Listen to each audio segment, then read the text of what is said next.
Coming up on America's Heartland, an urban farm provides free food to families in need, all part of a greater mission to bring food security to this Bay Area city. People are grateful and blessed and just super excited to just be able to have, access to fresh produce. Health expert Dr. Daphne Miller looks at how to get the most nutritional benefits out of leafy greens, like purple tree collards and kale. And if you cook it with a little bit of citrus or a little bit of vinegar, that's going to actually release the nutrients in the kale, and so that you're able to better absorb them in your body. And speaking of cooking, our Farm to Fork host Sharon Profis demonstrates how to make a homemade pizza with broccoli rabe, leeks, and Yukon gold potatoes. Plus, visit a farm that's growing produce as part of an innovative program called Food as Medicine. See why doctors are prescribing vegetables to patients with diabetes, heart conditions, and other health challenges. Our healthcare system is overwhelmed by chronic conditions, and we need to do something different. And meet a Wyoming farmer growing alfalfa as part of a diversified farming operation that includes feedlots for cattle and sheep. It's all coming up next on America's Heartland. America's Heartland is made possible by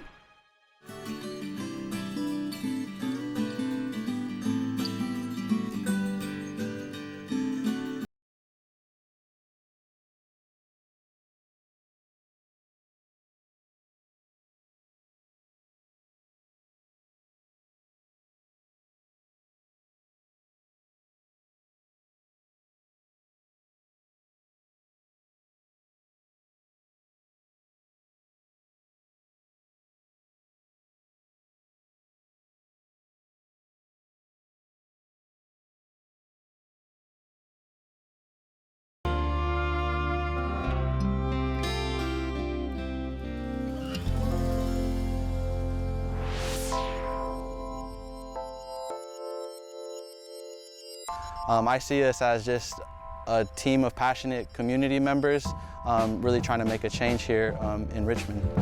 Marcos Floriano got his start farming in cornfields in Mexico, working alongside his father. Marcos, who goes by Cheeto, says the pandemic led him to think about the security of our food systems. That led him down a career path to becoming the director of farms and gardens at Urban Tilth in Richmond, California.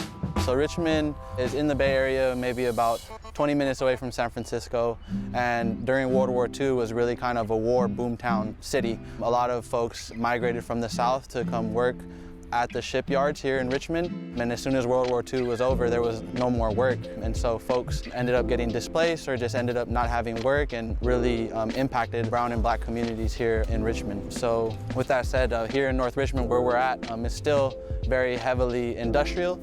We're in an area surrounded by refinery, hazard waste facilities, as well as dump facilities, and very vacant open lots that are going to be, occupied by warehouses. And we're here, with our farm, showing them a different way of taking over land and occupying it with the intention of community benefit. People are grateful and blessed and just super excited to just be able to have, access to fresh produce. Urban Tilth not only nurtures plants, but people as well. It provides employment and training to locals. Most of the people that you saw here out on the farm are mostly local residents and grew up here in San Pablo and Richmond, who are out here harvesting, washing, packing, and bundling all of our greens and making sure that that gets in the cooler. It's all by hand, so we don't have any tractors, no machines to do that work. And it goes with our farming models and practices as well. We try to do minimal soil disturbance. We believe in preserving the soil ecology and the microorganisms in the soil. We're putting in the intention of, taking care of it because it's taking care of us. Urban Tilth has 5 green spaces in Richmond, including local school gardens. This farm here in North Richmond is the largest of the 5, with plans to expand even further. So right behind us, you'll see some permanent infrastructure. We have a permanent greenhouse being built out. We're going to have a permanent tool shed and a farm staff break room. And it's all a part of our bigger vision of creating this space, this 3 acres here, into a community hub. We currently have about 1.5 acres in production, broccoli in the ground. We have a lot of different varieties of kale. We also have the Richmond crop, which is called the purple tree collard. We also have an orchard, apricots, pears, apples, as well as persimmons. So really just sticking to what grows best in our climate. Those crops go out to people who have subscribed to their CSA boxes or community-supported agriculture. Subscribers can pay a little extra to help send a free food box to a family in need. Urban Tilth also hosts free farm stands as part of its mission. Cheeto says all of this is possible thanks to partnerships with other like-minded farms within 100 miles. We really believe strongly in creating our own food system, and so we partner with other small, local, Black, Indigenous, people of color, family farmers to help kind of supplement our produce bags and our free farm stand. They're able to get their produce for free. Recognizing that food is medicine to people with certain health conditions, Urban Tilth also partners with government agencies to provide veggie prescriptions, a bag of fresh produce that doctors at a local clinic can prescribe to their patients.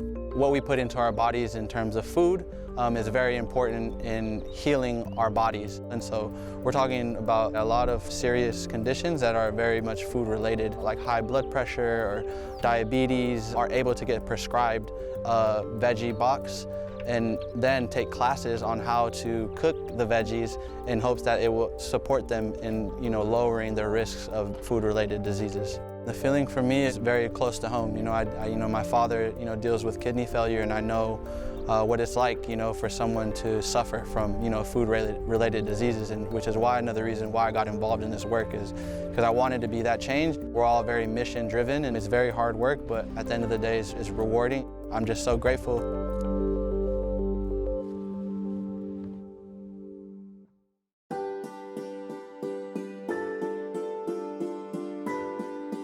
Hi folks, today we're at Urban Tilth Farm in Richmond, California.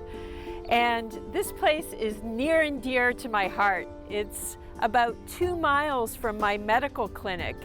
And we have a really interesting agreement with this farm where they are growing fruits and vegetables here and cleaning them and harvesting them every week and packing them up in these paper bags. And they're sent 2 miles down the road to our clinic where we, the doctors, get to hand them out as these food prescriptions, these produce prescriptions. And we hand them out much like you would hand out a prescription for cholesterol medication or blood pressure medication. And it's intended to do the same thing, which is protect our patients from heart disease and diabetes and other types of diet-related diseases. These prescriptions are handed out each week in a medical group called the Healthy Eating Group, where we get together and we check blood pressure and check in on medications, and then we actually cook together. And one of our favorite things to cook is something that comes from this farm almost every week. This comes from a very special kind of tree. It's a purple tree collard, which is a perennial plant, and you can harvest the leaves pretty much every week ongoing. It produces new leaves. And the seeds from this plant were thought to come originally from Africa. And it's a plant that actually has been propagated, and the seeds have been passed down by the African American community. One of the things we love to do in our group cooking is actually make salads from this purple tree collard. And you might think, wow, this looks a little bit too tough to turn into a salad.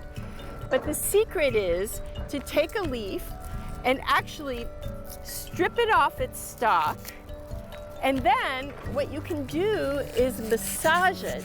And what that does is it breaks down the tough fibers and makes it so that it's much more like a typical lettuce in terms of eating it. And then you chop it up super fine as if you're making confetti for a parade. And you toss it with your favorite salad dressing, and you can add in other fruits and vegetables. Now, It's not just tree collards or purple tree collards that you can massage in order to get this benefit of having them more tender. You can do it with pretty much any kind of tough green. This is a curly kale, which we also turn into salads.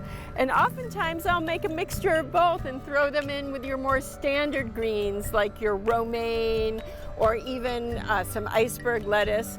But the truth is that these greens have so much more nutrition in them. They have more iron and more vitamin C and more fiber and more antioxidants and beta carotene. So it's actually a wonderful thing to have these in your salad.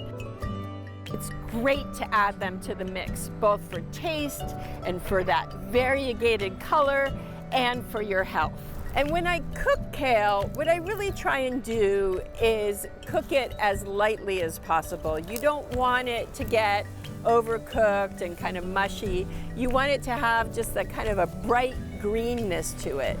And if you cook it with a little bit of citrus or a little bit of vinegar, that's gonna actually help release the nutrients in the kale and so that you're able to better absorb them in your body. Thank you so much today for joining me at Urban Tilth, where we discovered how their food is literally being turned into medicine. Still ahead on America's Heartland, alfalfa is an important crop used as a high-protein feed for livestock. See how this Wyoming farmer diversified his farming operation by growing alfalfa for feedlots for cattle and sheep. Plus, a prescription for fresh produce. See how this small urban farm in California is part of a food as medicine program that aims to improve the health of local residents. But first, homemade pizza. Follow along as we show you how to prepare a pizza with broccoli rabe, leeks, and potato slices.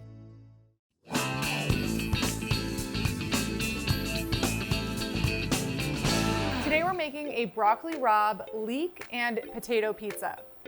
Broccoli rabe is one of those ingredients that is a little bit confounding because it looks like a leafy green, but it also has these little broccoli-like sprouts. It's not at all a broccoli. This is a bitter green. And that's why I have a pot of water boiling here. It's salted and it's going to help us tone down a lot of the bitterness that comes with broccoli rabe. To prep the broccoli rabe, we're just removing the tougher parts of the stems. Our water is boiling, so these go straight into the water for 2 to 3 minutes. As these blanch, they'll become a much deeper green, and they'll also become more limp, which is what we want. I already separated the light green and white parts of the leek. The reason I'm pairing the leeks with the broccoli rabe is that they take on a really sweet flavor, which is the exact counterbalance we want for those more bitter broccoli rabe leaves. You'll know that the broccoli rabe is ready when the stems have become much more flexible and they're that bright green color. You also can't always find broccoli rabe, so if you're looking for a substitute for this recipe, broccolini works great, and then also just regular broccoli. The next step for our pizza toppings is to saute our star ingredients. I'm adding 1 tablespoon of butter to this pan over medium heat, and then also a little bit of olive oil. To that we'll add all of our leeks. I'll saute these leeks for about 10 minutes until they've softened and caramelized. Now that the leeks have definitely broken down and taken on some golden color, we're going to add our broccoli rabe back into the mix. But before we do, I'm just breaking it down into these 2-inch pieces. Okay, those go in. We blanched them, but now we're sauteing them to give them more flavor. They'll take on some of the leek flavor, and then we're adding a few more seasonings. So I have fresh oregano here, although you can certainly use dried oregano. That goes in. We'll also grate 2 garlic cloves right into the pan here. Good time to season with some salt and pepper. I'll saute this for about 5 more minutes, and then we'll be ready to build our pizza. Now that our broccoli and leek mixture has cooled, it's time to make our pizza. So let's stretch this out. Today I'm using store-bought pizza, but you can absolutely use your own homemade pizza if you're feeling ambitious. So I took this pizza dough out of the fridge about 45 minutes ago and I let it rest at room temperature. You can't stretch out cold pizza dough, and once it comes to room temperature, you're just gently stretching with your hands, or you can lift it up and stretch it out with your fists. And I'm just using the edge of my hand to create a crust while also stretching it out. And we're ready for our toppings. This pizza doesn't necessarily have any sauce. Instead, we're just brushing it with olive oil, and that'll act like our sauce. And then we have our cheese. We're leaving a little bit of edge around the pizza so that we have a crust. First goes our broccoli rabe, leek, garlic mixture. And then I've boiled one Yukon Gold potato and sliced it. Now we'll brush each potato with a little bit of olive oil so it doesn't dry out. Some fresh pepper. I like things a little bit spicy, so a little bit of chili flake and a little bit of salt to season those potatoes. And then Parmesan cheese. I like Parmesan cheese before it goes in the oven, and I like it after it comes out. We're doing both. This goes in the oven at 450 degrees for about 20 minutes. If you have a pizza oven or a pizza stone, you can use those too, but I'm just using the baking sheet today. So let's bake it. This pizza looks so good and it smells even better, and I'm so ready to dig into it, but before we do, a little bit more cheese. This isn't exactly a circular pizza, so I'm going to go rustic with it and cut it into squares. The crust got so crispy, and the key is really to bake it at that high temperature to try and mimic what you would get with an outdoor pizza oven. Every bite of this pizza has the leeks, the broccoli rabe, a little bit of that potato, and it looks very fancy, but it was pretty easy to make. And now all that's left to do is eat.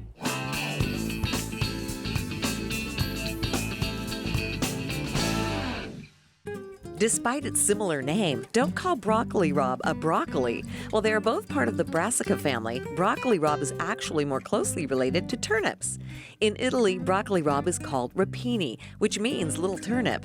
Broccoli rabe has long been a staple in both Chinese and Italian cuisines, and some suspect the plant's origins date all the way back to the Middle Ages, possibly descended from the wild mustard plants that carpet the hillsides of Italy.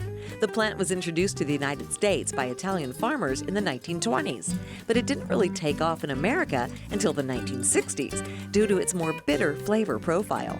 This green vegetable is packed with nutrients, including beta-carotene, vitamin C, and fiber.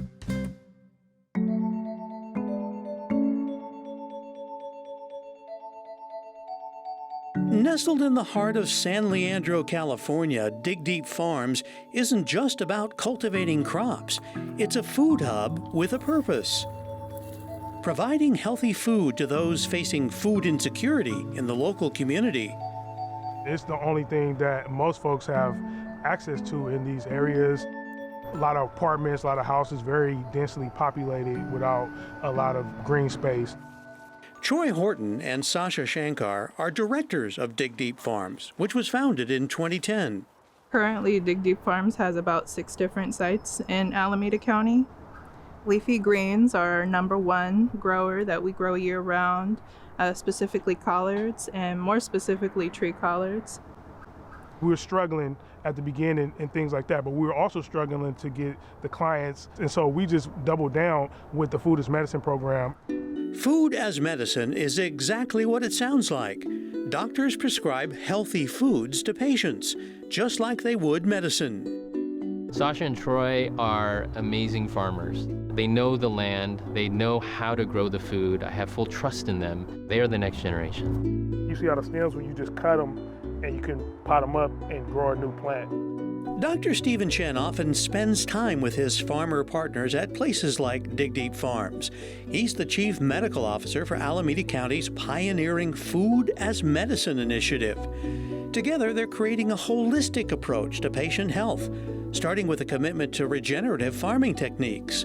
Then farms like this one partner with local health clinics, prescribing its nutrient-rich produce as a form of medicine for patients living with conditions such as diabetes and heart disease.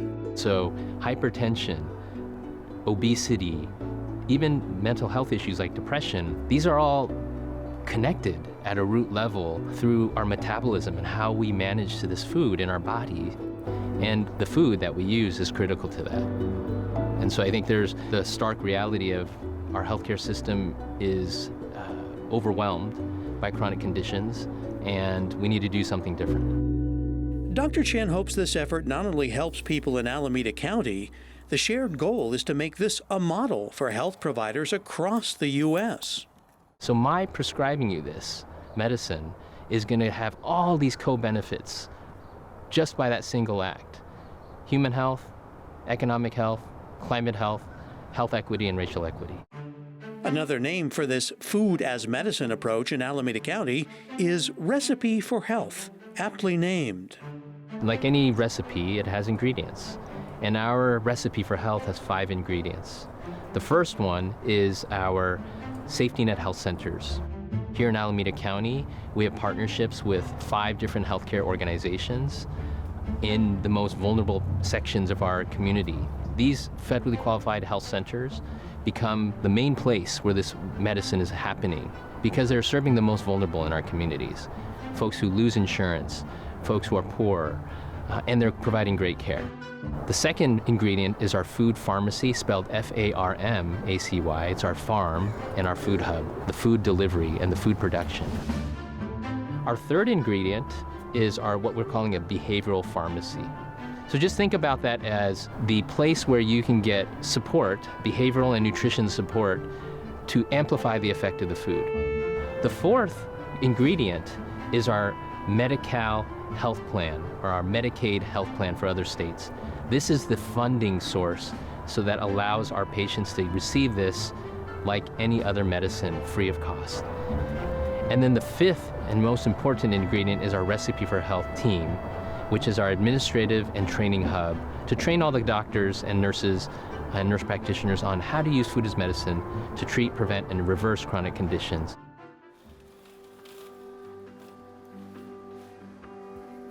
While much of this produce is delivered right to patients' homes, some is also provided to nearby food banks for easy pickup by others seeking free, healthy food. Happy holidays. Have a good day. Take care. Meanwhile, back at the farm, Troy, Sasha, and Dr. Chen continue their mission of growing and sharing the bounty from this urban farm. Proud of what they're doing, but acknowledging there's still much more work to be done. In the beginning, folks would tell us that what we were doing would not work, that you could not get produce, food as medicine, but it's happening now. You just take small steps and small solutions, you can make it happen over time. It doesn't happen overnight. It's in its early days, I would say. We have a lot of work to do. But my hope is that this template, this recipe, with these ingredients can be expanded and replicated across the nation.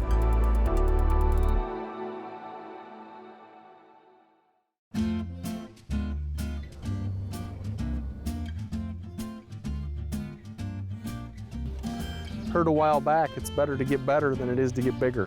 It's kind of where we've gone. Todd Fornstrom knows that agricultural success today demands attention to every aspect of farming, adjusting his crop rotation to ensure good yields, providing an adequate supply of foodstuffs for his feedlot operations, paying attention to market conditions to keep production profitable. We try to stick with the forage crops. We grow corn for silage, alfalfa, and then to help with our rotations, we grow hard red winter wheat and dry edible beans, pinto beans. Todd and his family run a diversified farming operation just outside the small town of Pine Bluffs, Wyoming. Key to their operation is 3 feedlots, handling cattle and sheep heading to market. What we have behind me is the sheep feedlot. Its capacity is somewhere between 30 and 35,000 head. With the cattle, its capacity is between 2 and 2,500 head, depending on the size of the cattle. Meeting the demand for a high-protein feed on that number of animals requires the family to keep an eye on the bottom line. In this case, growing alfalfa, harvesting the hay, and processing it into pellets. They go straight into the feedlot. We pellet between 8,000 and 12,000 tons a year.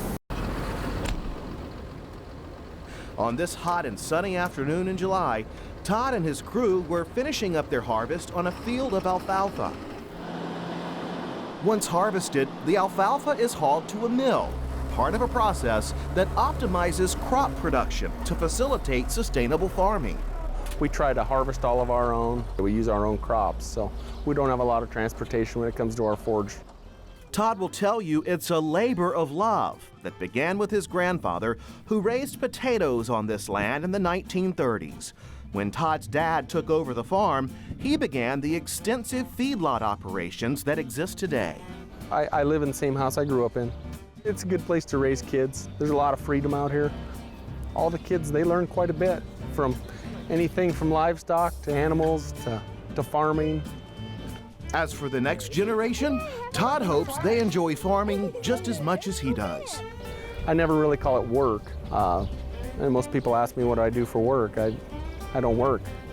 I just enjoy being in agriculture, being in farming. All of it's fun.